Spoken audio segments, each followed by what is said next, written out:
اعوذ باللہ من الشیطان الرجیم بسم اللہ الرحمن الرحیم۔ السلام علیکم ورحمۃ اللہ وبرکاتہ۔ عزیز طالب علم ساتھیوں، امید ہے کہ آپ لوگ خیریت سے ہوں گے۔ ایک چھوٹی سی بات آپ کی خدمت میں۔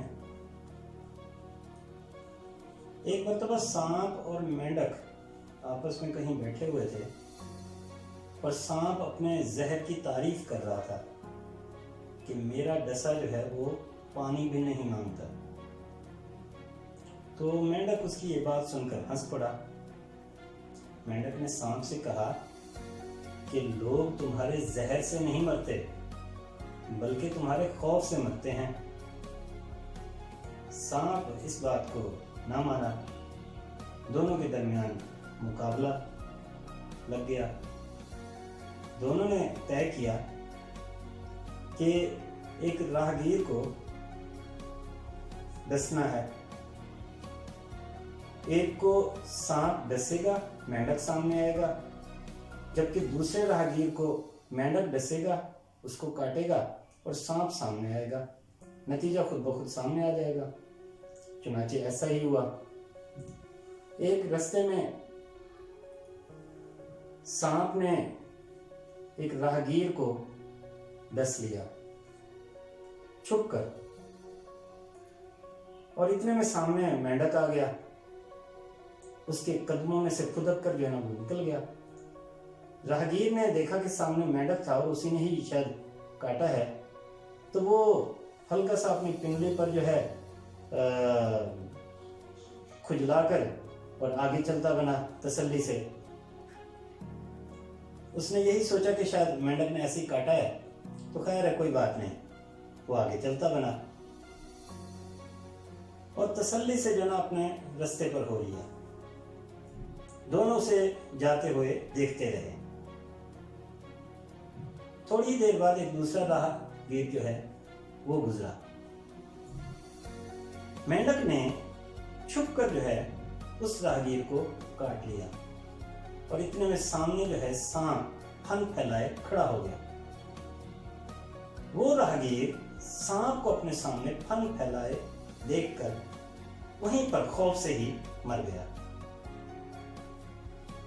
تو عزیز ساتھیوں، سب سے بڑی چیز جو ہے وہ خوف اور مایوسی ہے، جو انسان کی قوت مدافعت کو فوراً ختم کر دیتی ہے۔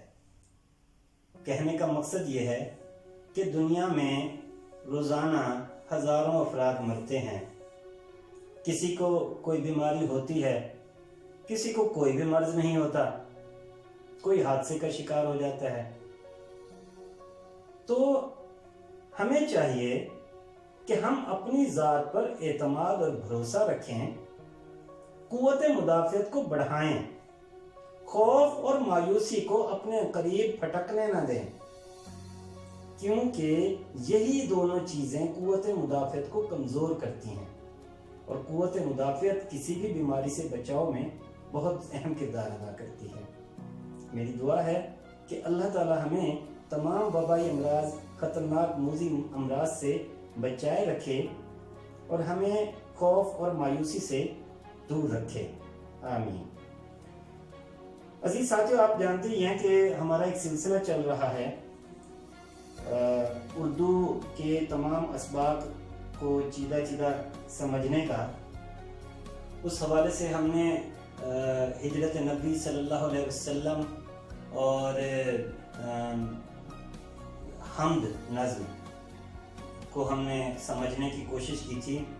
آج اس سلسلے کا تیسرا موضوع، تیسرا ٹاپک ہے۔ ہمارا آج کا ٹاپک ہے مرزا غالب کے عادات و خصائل۔ مرزا غالب کے عادات و خصائل، یہ سبق لکھا ہے یہ مولانا الطاف حسین حالی نے، اور اردو کی کتاب جماعت نحم میں یہ دوسرے نمبر پر حصہ نثر میں موجود ہے۔ ہم اپنے موضوع کی طرف بڑھتے ہیں۔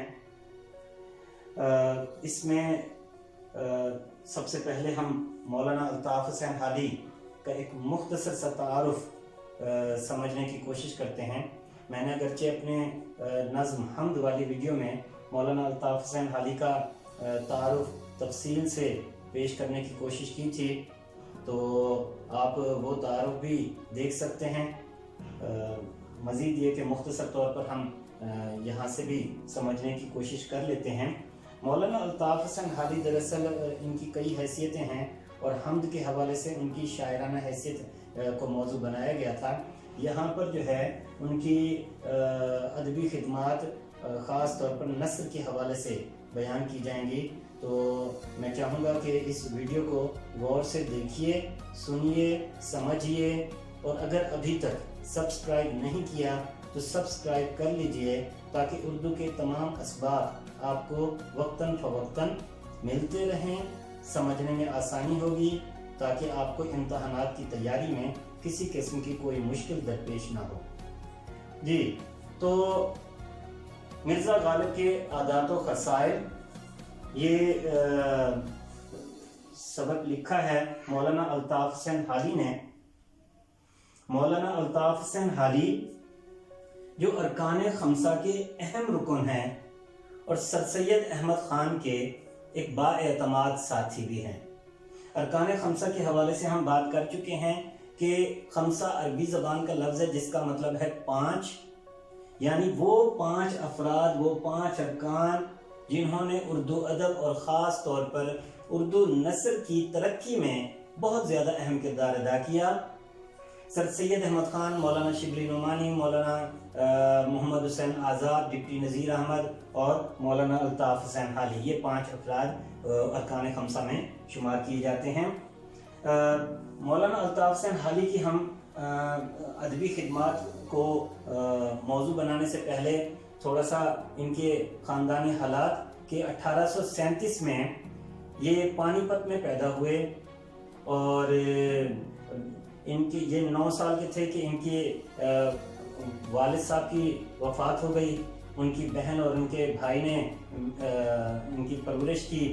17 سال کی عمر میں ان کی مرضی کے بغیر ان کی شادی کر دی گئی، مگر علم کا انہیں شوق تھا، لہٰذا اپنی بیوی کو میکے چھوڑ کر یہ دلی چلے گئے، اور وہاں پر جو ہے نواب مصطفیٰ خان شیفتہ اور مرزا غالب کی صحبتوں سے فیضیاب ہوئے۔ ان دونوں کے انتقال کے بعد، نواب مصطفیٰ خان شیفتہ اور مرزا غالب کی وفات کے بعد، یہ پھر لاہور چلے آئے اور پنجاب بک ڈپو کی ملازمت انہوں نے اختیار کی۔ یہ ان کا ایک سلسلہ ہے۔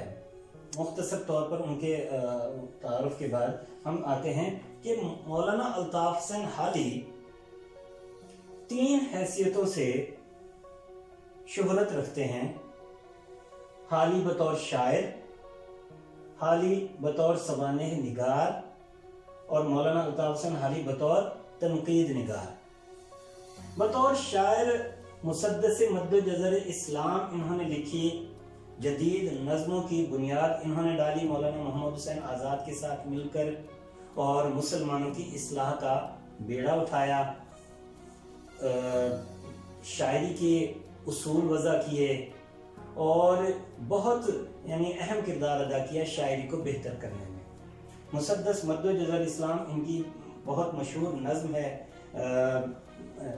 اس میں جو ہے نا اسلام کے پوری داستان جو ہے وہ بیان کر دی گئی ہے مسدس کی صورت میں۔ دوسری حیثیت سوانح نگار۔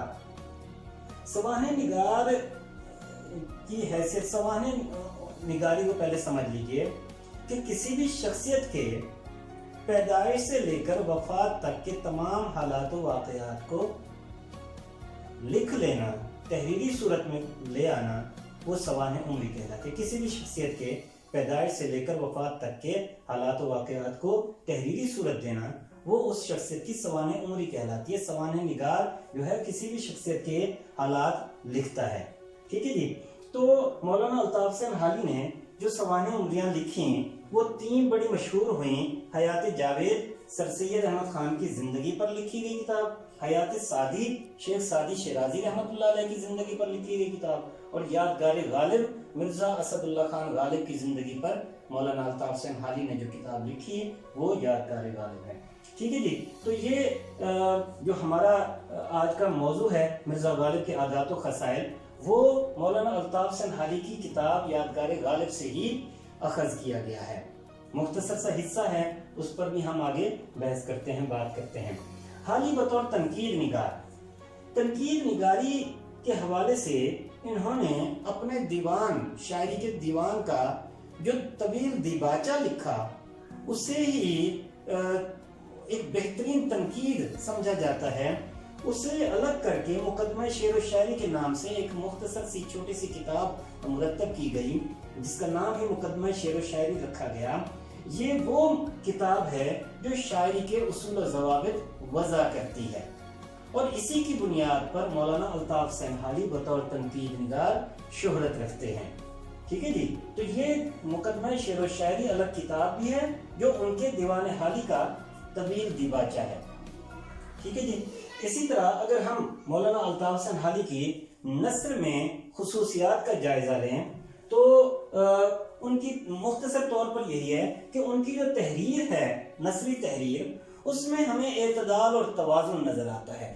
ڈس بیلنس نہیں ہوتی، کہیں پہ واقعات جو ہے نا اوپر نیچے نہیں ہوتے، الفاظ انتہائی مشکل نہیں ہوتے، بیلنس رکھتے ہیں، توازن ہوتا ہے، تاکہ جو ان کی بات ہے وہ پڑھنے والوں تک بآسانی پہنچ جائے، پڑھنے والے آسانی سے سمجھ لیں. تو تحریروں میں ہمیں اعتدال اور توازن دکھائی دیتا ہے. اس کے علاوہ ان کی تحریروں میں کہیں زیادہ ہمیں طوالت نظر نہیں آتی، یعنی بے جا طوالت اور بے جا اختصار. یہ کسی بھی نثری تحریر کی ایک بہت عمدہ خصوصیت سمجھی جاتی ہے کہ تحریر جو ہے نا وہ ہر لحاظ سے متوازن ہو. نہ تو وہ بہت زیادہ لمبی چوڑی لکھی جائے کہ پڑھنے والا اکتا جائے، اور نہ ہی اتنی مختصر ہو کہ سمجھ میں ہی کچھ نہ آئے. تو الطاف سنہالی کی نثر میں یہ خصوصیت بڑی موجود ہے، نظر آتی ہے واضح طور پر کہ ان کی تحریروں میں نہ تو ہمیں زیادہ اختصار نظر آتا ہے اور نہ ہی لمبائی طوالت نظر آتی ہے. اس طرح الطاف سنہالی کی تحریروں میں ہمیں جو سب سے نمایاں چیز نظر آتی ہے وہ مقصدیت ہے، مدعا نگاری ہے. یعنی وہ اپنی تحریروں کو کسی مقصد کی بنیاد پر پیش کرتے ہیں، لکھتے ہیں، پیش کرتے ہیں. ٹھیک ہے جی. تو مقصدیت اور مدعا نگاری یہ سب سے اولین ان کی خصوصیت ہے.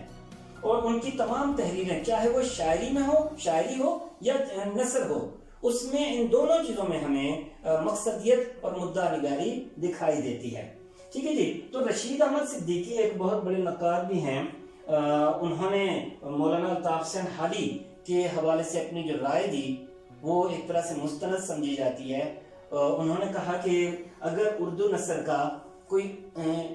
کے اسلوب کا اگر کوئی معیار دیکھنا ہے تو مولانا حالی کی نثر دیکھ لیں، کہ مولانا حالی کی جو نثر ہے وہ اردو نثر کے حوالے سے بہت معیاری سمجھی جاتی ہے. ٹھیک ہے جی. تو یہ ایک بہت بڑی تعریف ہے. تو یہیں سے ہی ہمیں اندازہ ہوتا ہے کہ مولانا الطاف سنہالی کی تحریر نثر کے حوالے سے کتنی عمدہ ہو سکتی ہے. تو یہ اس کو ہم مزید سمجھیں گے مرزا غالب کے عادات و خصائل کا جب ہم ابھی مطالعہ کرتے ہیں.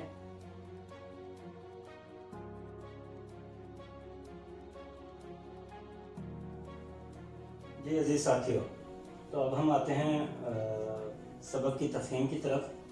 مرزا غالب کی عادات و خصائل جو مولانا الطاف سنہالی کی سوانح نگاری، سوانح عمری یادگار غالب سے ماخوذ ہے. مختصر سا حصہ ہے مرزا غالب کے عادات و خصائل کے عنوان سے. اور اس سبق کا مختصر تعارف اور پھر تفہیم کی طرف آتے ہیں.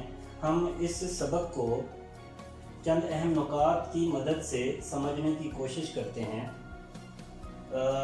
سب سے پہلے دیکھیے، مرزا غالب کے عادات و خصائل کے سبق میں سب سے پہلا عنوان ہے یا پہلا نقطہ ہے اعلیٰ اخلاق کے مالک. مرزا اسد اللہ خان غالب کے اخلاق یقیناً بہت اعلیٰ تھے، اور اس بات کو ہم یوں واضح کر سکتے ہیں کہ ان کا دوست احباب کے ساتھ جو تعلق تھا، جو رشتہ تھا، وہ انتہائی فراخ دلی والا تھا. سب کے ساتھ کشادہ پیشانی سے ملتے تھے. یہی بات ان کی اعلیٰ اخلاق کی علامت ہے کہ ان کے اخلاق انتہائی وسیع تھے، اور جو بھی ان سے ملتا انہیں یعنی دوبارہ ملنے کا اشتیاق رہتا مرزا غالب سے، کہ ایک دفعہ جس نے ملاقات کر لی مرزا غالب سے وہ پھر بار بار یہی چاہتا کہ میں مرزا غالب سے دوبارہ ملاقات کروں۔ تو یہی بات ہے کہ مرزا غالب کے اخلاق انتہائی عمدہ تھے، اعلیٰ تھے۔ پھر ہے دوسرا نقطہ بہترین دوست، کہ وہ دوستوں کے ساتھ انہوں نے بہت زیادہ وفاداری کی، بہت بہترین دوست ثابت ہوئے، اور یہ ان کے اخلاق کی وجہ سے ہی تھا کہ ان کے دوست نہ صرف دلی میں تھے بلکہ پورے ہندوستان میں بے شمار دوست تھے۔ اور اس بات کی وضاحت آگے بھی آئے گی کہ انہوں نے اپنے دوستوں کے ساتھ جو سلوک روا رکھا، جو رویہ تھا ان کا، جو بہترین اخلاق تھے ان کے دوستوں کے ساتھ، جو مروت اور لحاظ والا رویہ تھا، سلوک تھا، اس کی مثال نہیں ملتی۔ تو بہترین دوست تھے، اور دوستوں کی خوشی میں وہ خوش ہوتے تھے، ان کے غم میں غمگین ہو جاتے تھے۔ مرزا غالب بہت بہترین دوست تھے، اپنے دوستوں کے ساتھ ان کا تعلق بہت عمدہ تھا۔ اسی طرح تیسرا نقطہ ہے مروت اور لحاظ۔ مروت کے بہت سے معنی ہو سکتے ہیں، ایک معنی اس کا انسانیت بھی ہے، ایک معنی اس کا لحاظ بھی ہے، ایک معنی دوسرے کا خیال رکھنا بھی ہے۔ اس کے مروت کے معنی سخاوت بھی ہیں، فیاضی بھی ہیں، رحم دلی بھی ہے۔ تو مروت اور لحاظ مرزا غالب کی طبیعت میں بہت زیادہ تھا، اور اس کو یوں واضح کیا گیا ہے کہ بوڑھے ہو گئے مرزا غالب، مگر دوستوں کے جو کلام آتے تھے اصلاح کے لیے انہیں واپس نہیں پھیرتے تھے۔ اخیر عمر میں، آخری درجے میں عمر کے بھی اصلاح دینے سے وہ یعنی گھبراتے تو تھے کہ اخیر عمر میں انہیں نظر کچھ نہیں آتا تھا، تو لیکن پھر بھی اس کے باوجود جہاں تک ان سے ہو سکا انہوں نے اصلاح کی۔ تو وہ خود لکھتے ہیں کہ جہاں تک ہو سکا احباب کی خدمت بجا لایا، اور آ کے اشعار دیکھتا تھا اور اصلاح دیتا تھا۔ اب نہ آنکھوں سے اچھی طرح سوجے اور نہ ہاتھ سے اچھی طرح لکھا جائے ہے۔ تو یہ مرزا غالب کی مروت تھی کہ انہوں نے پھر بھی جو ہے نا اپنے دوستوں کا خیال رکھا، جو بھی کلام اصلاح کے لیے آتا تھا ان کی اصلاح اپنی ہر ممکن حد تک پوری کوشش سے وہ کرتے تھے۔ اگلا نقطہ ہے فراخ دلی اور سخاوت۔ مرزا غالب جو تھے وہ انتہائی فراخ دل تھے، اور اس بات کو یوں انہوں نے واضح کیا ہے مولانا الطاف حسین حالی نے کہ ان کے گھر کے دروازے پر لولے لنگڑے اپاہج فقیر وہ پڑے رہتے تھے، اور مرزا غالب سے جہاں تک بن پڑتا تھا وہ ان کی حد الامکان مدد کرتے تھے۔ تو کہتے ہیں کہ ان کے پاس کچھ نہیں بھی ہوتا تھا تب بھی جو ہے نا وہ کہیں نہ کہیں سے کر کے جو ہے نا وہ غریبوں کی مدد ضرور کرتے تھے۔ اور یعنی یوں سمجھ لیں کہ 1857 کی جنگ آزادی کے بعد ان کی آمدنی کچھ 150 روپے ہو گئی تھی، یا اس سے شاید کم زیادہ تھی۔ تو ان کے کھانے پینے کا خرچ بھی اتنا لمبا چوڑا نہیں تھا، مگر غریبوں اور محتاجوں کی مدد جو کرتے تھے وہ اپنی حیثیت سے بڑھ کر کرتے تھے۔ تو یہ ان کی فراخ دلی اور سخاوت کو چیز ظاہر کرتی ہے۔ مصیبت زدہ دوستوں کی مدد، یہ اس حوالے سے ایک چھوٹا سا واقعہ مولانا الطاف حسین حالی نے بیان کیا ہے کہ ایک دوست تھے ان کے، دلی کے بڑے لوگوں میں سے تھے، لیکن حالات کی تنگی کی حالات کی وجہ سے کچھ ایسا مطلب ہے کہ حالات نے پلٹا کھایا کہ ان کے حالات بگڑ گئے، کہ وہ جو ہے نا تنگ دست ہو گئے۔ مرزا غالب سے ایک دفعہ ملنے کے لیے آئے تو مرزا غالب نے دیکھا کہ سردی کے موسم میں بھی انہوں نے باریک ململ والا وہ جو لباس ہے وہ پہنا ہوا ہے۔ تو مرزا غالب نے اپنے اس دوست کو کبھی بھی قیمتی کپڑے کے علاوہ کوئی دوسرا کپڑا پہنے ہوئے نہیں دیکھا تھا۔ تو مالیدہ یا جامہ دار وغیرہ چوبوں کے سوا ایسا حقیر کپڑا انہوں نے پہنے ہوئے نہیں دیکھا تھا۔ تو چھینٹ کا فرغل، وہ جو جبہ تھا، وہ جو گاؤن تھا، وہ چھینٹ کا یعنی ململ کا، باریک ململ کا، جس سے سردی میرے خیال میں کوئی ختم نہیں ہو سکتی، رک نہیں سکتی۔ تو یہ دیکھ کر مرزا غالب کو بہت زیادہ افسوس ہوا، دکھ ہوا اس چیز کا۔ انہوں نے پھر بڑے طریقے سے اپنے اس دوست سے کہا کہ یہ فرغل مجھے اس کی وجہ بہت بھلی معلوم ہوتی ہے، مجھے یہ فرغل یہ چوگا جو ہے یہ بہت اچھا دکھائی دے رہا ہے، آپ مجھے بھی فرغل کے لیے یہ چھینٹ منگوا کے دیں، یہ ململ منگوا کے دیں، یہ باریک کپڑا جو ہے نا یہ منگوا کے دیں، یہ مجھے بہت پسند ہے۔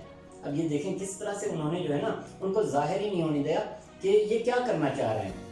تو اس دوست نے کہا یہ فرغل آج ہی بن کر آیا ہے، میں نے اسی وقت اس کو پہنا ہے، اگر آپ کو پسند ہے تو یہی حاضر ہے۔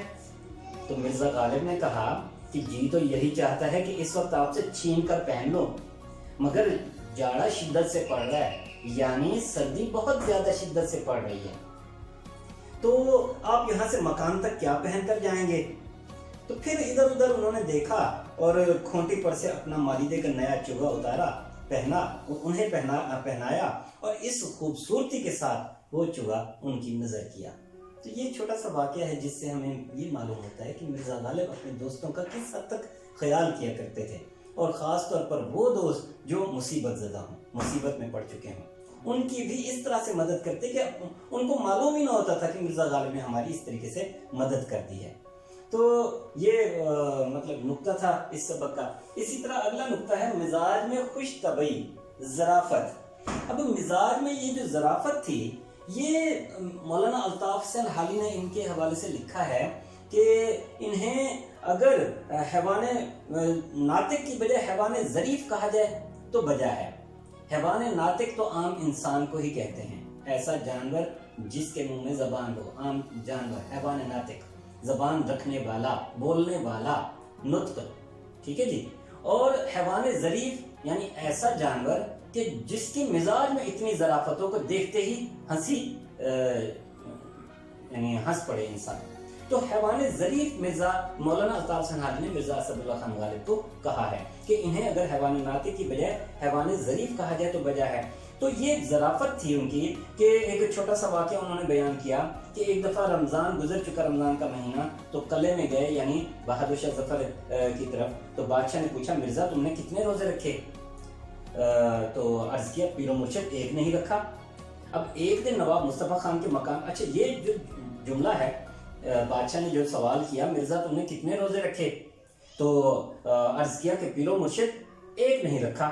اب ایک نہیں رکھا سے کیا مراد ہے؟ بادشاہ نے شاید یہی سمجھا کہ شاید ایک روزہ نہیں رکھا، باقی روزے رکھے ہوں گے رمضان کے۔ بہرحال ایک دن نواب مصطفیٰ خان کے مکان پر ملنے کو ایک چھوٹا سا اور دوسرا واقعہ انہوں نے بیان کیا۔ ان کے مکان کے آگے جو تھا وہ شیڈ جو تھا، چھتا، وہ ذرا تاریک تھا۔ جب چھتے سے گزر کر دیوان خانے کے دروازے پر پہنچے تو وہاں نواب صاحب ان کے لینے کو کھڑے تھے، وہ استقبال کے لیے کھڑے تھے، نواب مصطفیٰ خان شیفتہ۔ تو مرزا اسد اللہ خان غالب نے ان کو دیکھ کر یہ مصرع پڑھا، آب چشمہ حیوان درون تاریکی است، آب چشمہ حیوان درون تاریکی است، یعنی یہ جو آب پانی ہے، پانی کا چشمہ جو ہے وہ اندھیرے میں ہے، آب حیات اندھیرے میں ہے۔ تو جب دیوان خانے میں پہنچے تو اس کے دالان میں بسبب مشرق رویا ہونے کے، مشرق رویا یعنی مشرقی سمت اس کی تھی، دالان جو تھا، صحن جو تھا وہ مشرقی سمت تھا، یعنی سورج کی روشنی براہ راست پڑ رہی تھی اور دھوپ پورے صحن میں چھائی ہوئی تھی، پھیلی ہوئی تھی۔ تو مرزا نے وہاں پر پھر یہ مصرع پڑھا دوسرا، این خانہ ہما آفتاب است، یہ گھر تو سارے کا سارا سورج ہے، یہ گھر تو سارے کا سارا سورج ہے۔ یعنی انہوں نے نواب مصطفیٰ خان شیفتہ کی تعریف بھی کر دی کہ آب چشمہ حیوان درون تاریکی، آب حیات اندھیرے میں ہے، آب حیات کہہ دیا۔ اور پھر بعد میں جب اندر پہنچے تو پھر دوبارہ انہوں نے کہا یہ گھر تو سارے کا سارا سورج ہے۔ تو یہاں سے بھی ان کی یہ ظرافت کا مطلب یہ ہرگز نہیں ہے کہ پھکڑ پن آ جائے، مذاق آ جائے، انتہائی یعنی گھٹیا قسم کا مذاق، بلکہ ایک ایسا مذاق کہ جس میں زیر لب انسان مسکرا اٹھے۔ تو یہ ان کی طبیعت تھی۔ اسی طرح خودداری اور حفظ وضع، خودداری اور حفظ وضع یہ انسان کی ایسی صفت ہے، ایسی کوالٹی ہے کہ جس سے انسان ظاہر ہوتا ہے کہ انسان کا رکھ رکھاؤ کیسا ہے۔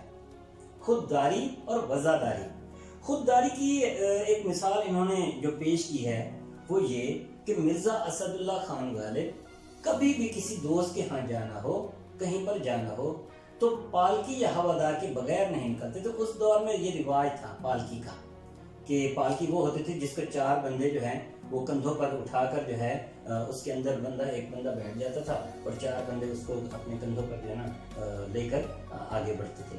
تو پالکی جس میں اور وہ آگے پردہ آ جاتا تھا, چھپ کر بیٹھا ہوا ہے, کوئی پتہ نہیں چل رہا کہ کون ہے اندر پالکی میں. تو پالکی یا ہوادار کے بغیر یہ کبھی نکلتے نہیں تھے. یہ ان کی خودداری تھی, یہ ان کی. پھر اس کے ساتھ ساتھ یہ بھی دیکھیے کہ اگر کوئی دوست ان سے ملنے آیا ہے تو یہ بھی ان سے ضرور ملتے تھے. یہ ان کی مروت اور یہ ان کی خودداری ہے, یہ ان کی وفاداری ہے, جس کو ہم رکھ رکھاؤ کہتے ہیں, دوستوں کے ساتھ تعلق کہتے ہیں.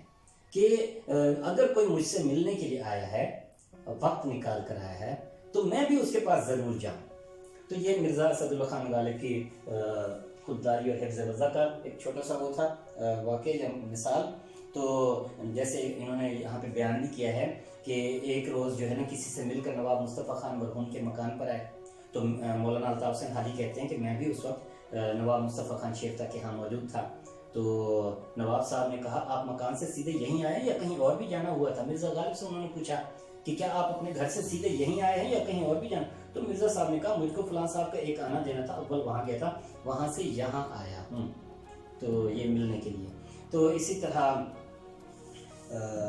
آگے ایک چھوٹے سا واقعہ اور بھی بیان کیا گیا ان کی خودداری اور وفاداری کا کہ دیوان فضل اللہ مرحوم چرٹ میں سوار, بگھی میں سوار, چرٹ سے مراد بگھی جس کو گھوڑے کھینچتے ہیں. تو چرٹ میں سوار مرزا صاحب کے مکان کے پاس سے بغیر ملے نکل گئے. مرزا صاحب سے, مرزا غالب سے بغیر ملے نکل گئے, آگے چلے گئے. مرزا کو معلوم ہوا کہ اچھا نواب دیوان فضل اللہ جو ہیں وہ میرے گھر کے سامنے سے گزر گئے اور مجھے ملے تک نہیں. تو مرزا کو جب یہ بات معلوم ہوئی تو انہوں نے ایک چٹھی لکھی دیوان جی کے نام, دیوان فضل اللہ مرحوم کے نام, کہ اور اس کا مضمون یہ تھا کہ مجھے اس قدر شرمندگی ہوئی کہ آپ میرے گھر کے سامنے سے گزر جائیں اور میں ملنے کو حاضر نہ ہوں کہ شرم کے مارے میں زمین میں گڑا جاتا ہوں. اس سے زیادہ اور کیا نالائکی میری ہو سکتی ہے کہ آپ کبھی نہ کبھی تو اس طرف سے گزریں اور میں سلام کو حاضر نہ ہوں. جب یہ دیوان جی کے پاس پہنچا تو یہ چٹھی جو ہے دیوان جی کے پاس پہنچی تو بڑے شرمندہ ہوئے. اور یہ مرزا غالب کا انداز ہے شرمندہ کرنے کا. لیکن الفاظ دیکھیے کہ کس طرح سے انہوں نے ان کو پہنچائی اپنی بات کہ میں جو ہے گھر میں بیٹھا ہوں اور آپ میرے گھر کے سامنے سے گزرتے ہوئے جا رہے ہیں, تو یہ مناسب نہیں تھا کہ آپ بغیر ملے آپ نکل گئے. تو یہ بات سمجھانی تھی. تو وہ نہایت شرمندہ ہوئے اور اسی وقت گاڑی میں سوار ہو کر مرزا اسد اللہ خان غالب سے ملنے کے لیے آئے. تو یہ بات بہرحال ان کی خودداری اور حفظ وضع کو ضرور ظاہر کرتی ہے. وضع سے مراد ان کا رکھ رکھاؤ ہے. ٹھیک ہے جی. جداگانہ انداز تحریر اور بیان. تو مرزا اسد اللہ خان غالب نے جو کچھ بھی لکھا وہ سب سے منفرد تھا. اس کی مثال ہمیں ان کے خطوط سے بھی نظر آتی ہے. اور مرزا غالب کے جو خطوط تھے وہ اس دور کا ایک نمایاں عکس ہے. اور جو انداز خطوط کے اندر ہے وہ تو آپ سب کو معلوم ہے کہ انہوں نے مراسل کو مکالمہ بنا دیا. تو ان کا انداز تحریر, ان کا انداز بیان سب سے جدا ہے. ٹھیک ہے جی. اگلا ہے آموں سے رغبت. تو جب پھلوں کا موسم ہوتا تھا تو مرزا اسد اللہ خان غالب آموں کو زیادہ پسند کرتے تھے. پھلوں میں آم انہیں زیادہ پسند تھے. رغبت کہتے ہیں شوق کو, رغبت پسندیدگی. تو آموں سے ان کو زیادہ شوق تھا آموں کا, آم کھانے کا. تو آموں کی فصل میں ان کے دوست جو تھے وہ دور دور سے ان کے لیے عمدہ قسم کے آم بھجوایا کرتے تھے. اور اگر کہیں سے نہیں ہے آم کبھی تو اپنے دوستوں سے فرمائش کر کے منگواتے بھی تھے. تو ایک روز مرحوم بہادر شاہ آموں کے موسم میں چند مصاحبوں کے ساتھ جن میں مرزا بھی تھے باغ حیات بخش یا مہتاب باغ میں ٹہل رہے تھے. تو آم کے پیڑ رنگ برنگ کے آموں سے لد رہے تھے. یہاں کا آم جو تھا وہ انتہائی قیمتی آم تھا اور صرف بادشاہوں کو بھیجا جاتا تھا یا بیگمات کو بھیجا جاتا تھا. تو مرزا بار بار آموں کی طرف دیکھتے تھے. تو بادشاہ نے انہیں دیکھ لیا کہ یہ آموں کی طرف دیکھ رہے ہیں, یہ چاہیے مرزا سے دیکھ رہے ہیں بڑے حسرت آمیز انداز سے. تو مرزا اس قدر غور سے کیا دیکھتے ہو؟ بادشاہ نے پوچھا ان سے. مرزا نے ہاتھ باندھ کر عرض کیا کہ اس کو دیکھتا ہوں کہ کسی دانے پر میرا اور میرے باپ دادا کا نام بھی لکھا ہے یا نہیں. تو بادشاہ مسکرائے اور اسی روز ایک بہنگی عمدہ آموں کی مرزا کو بھجوائی. تو یہ